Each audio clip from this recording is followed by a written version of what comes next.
हमने इतिहास के पिछली वीडियो में गुप्त साम्राज्य के बारे में पढ़ा था। गुप्त साम्राज्य का अंतिम शासक जो था वो विष्णुगुप्त था। विष्णुगुप्त के समय ही गुप्त साम्राज्य का पतन हुआ था और उसके बाद नए राजवंशों का उद्भव हुआ। उनमें कौन कौन से राजवंश थे, जैसे मैत्रक, मौखरी, पुष्यभूति, परवर्ती, गुप्त और गौड़ प्रमुख थे। लेकिन जो इसमें पुष्यभूति वंश था उन्होंने सबसे विशाल साम्राज्य स्थापित किया। पुष्यभूति वंश की स्थापना जो थी वो पुष्यभूति ने की थी और इसे हम हर्षवर्धन काल भी कहते हैं, जो 606 से 647 तक रहा। तो पुष्यभूति वंश का संस्थापक पुष्यभूति था। इसकी राजधानी थानेश्वर थी जो हरियाणा में पड़ता है। लेकिन जो इसका वंश का स्वतंत्र जन्मदाता था वो था प्रभाकर वर्धन।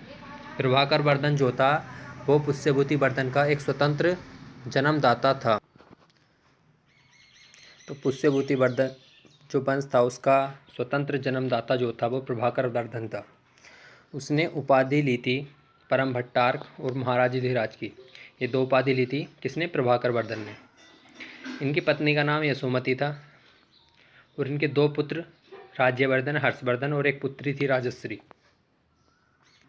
तो इनकी जो पुत्री थी उनका विवाह हुआ था मौखरी के जो राजा था एक गृहवर्मा, उनसे प्रभाकर वर्धन जो था उनकी पुत्री राजश्री का विवाह हुआ था। मौखरी राजा जो गृहवर्मा थी उसकी हत्या देवगुप्त ने की थी। देवगुप्त की हत्या राजश्री का जो भाई था राजवर्धन उसने कर दी। लेकिन राज्यवर्धन की हत्या देवगुप्त का एक गौड़ मित्र था शशांक ने राज्यवर्धन की हत्या कर दी। उसके बाद शशांक को कन्नौज के युद्ध में हर्षवर्धन ने हराकर कन्नौज पर अधिकार कर लिया। एक बार और रिवाइज कर लेते हैं। जो पुष्यभूति वंश था उसका संस्थापक पुष्यभूति था, लेकिन जो वंश का स्वतंत्र जन्मदाता था वो था प्रभाकर वर्धन। प्रभाकर वर्धन ने परम भट्टार्क महाराजाधिराज की उपाधि ली।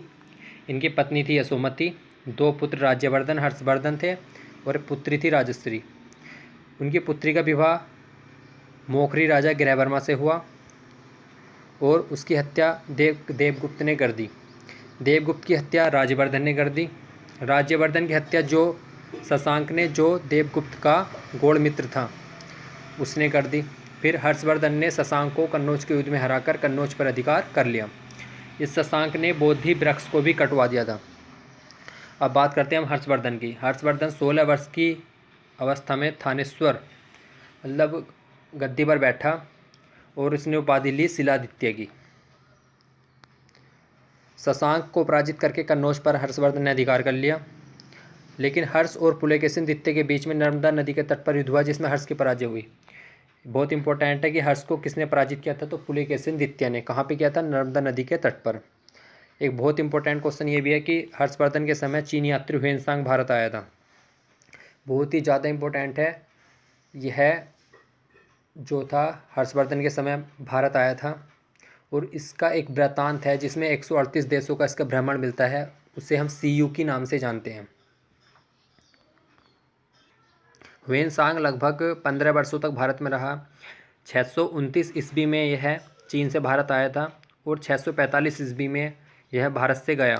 तो लगभग 15 वर्षों तक यह भारत में रहा और इसने एक CU की नाम की रचना की है। उसमें 138 देशों का विवरण मिलता है। तो ये बहुत इंपॉर्टेंट क्वेश्चन है कि चीनी यात्री हुएनसांग किसके समय भारत आया था? हुएनसांग के समय। हुएनसांग को यात्रियों में राजकुमार, नीति का पंडित एवं वर्तमान शाक्य मुनि के नाम से भी जाना जाता है।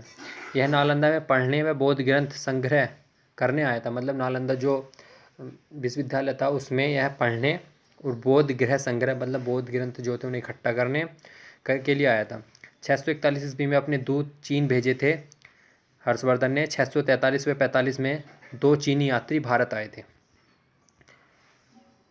हर्ष ने जो कश्मीर का शासक थे उससे बुद्ध जो था गौतम बुद्ध के दंत अवशेष बलपूर्वक प्राप्त किए थे। हर्ष के समय नालंदा महाविहार महायान बौद्ध धर्म की शिक्षा का प्रधान केंद्र था। मतलब हर्ष के समय जो बौद्ध धर्म था, महायान बौद्ध धर्म की जो शाखा है महायान, उसके लिए नालंदा महाविहार प्रसिद्ध था। 5वें वर्ष एक समारोह आयोजित होता था जिसमें महामोक्ष परिषद हुएनसांग 6वें समारोह में शामिल हुआ था। मतलब हर 5वें वर्ष एक समारोह आयोजित होता था जिसे महामोक्ष परिषद कहते थे और जो हुएनसांग हुआ था ऐसे ही 6वें समारोह में शामिल हुआ था। हर्ष का एक दरबारी कवि था बाणभट्ट, जिसने हर्षचरित कादंबरी की रचना की। हर्ष जो था उसने प्रियदर्शकी, रत्नावली और नागानंद नाटक की रचना की, और ये कह सकते हैं हम यह अंतिम हिंदू सम्राट था। अब हर्ष के हम प्रशासन के बारे में बात कर लेते हैं। हर्ष के जो महाराज हुआ करते थे उन्हें हम महासामंत कहते थे। हर्ष के जो मंत्री परिषद के मंत्री थे उन्हें हम सचिव या अमात्य कहते थे।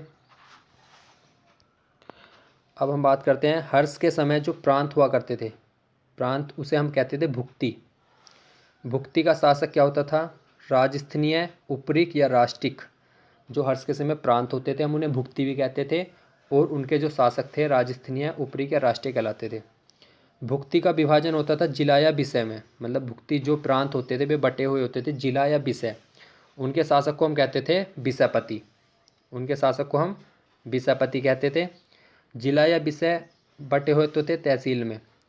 तहसील जो ग्राम में बटी हुई थी, और ग्राम का शासक होता था ग्रामक्ष पटलिक। तो ये जो हर्ष के समय प्रशासन था उसके बारे में।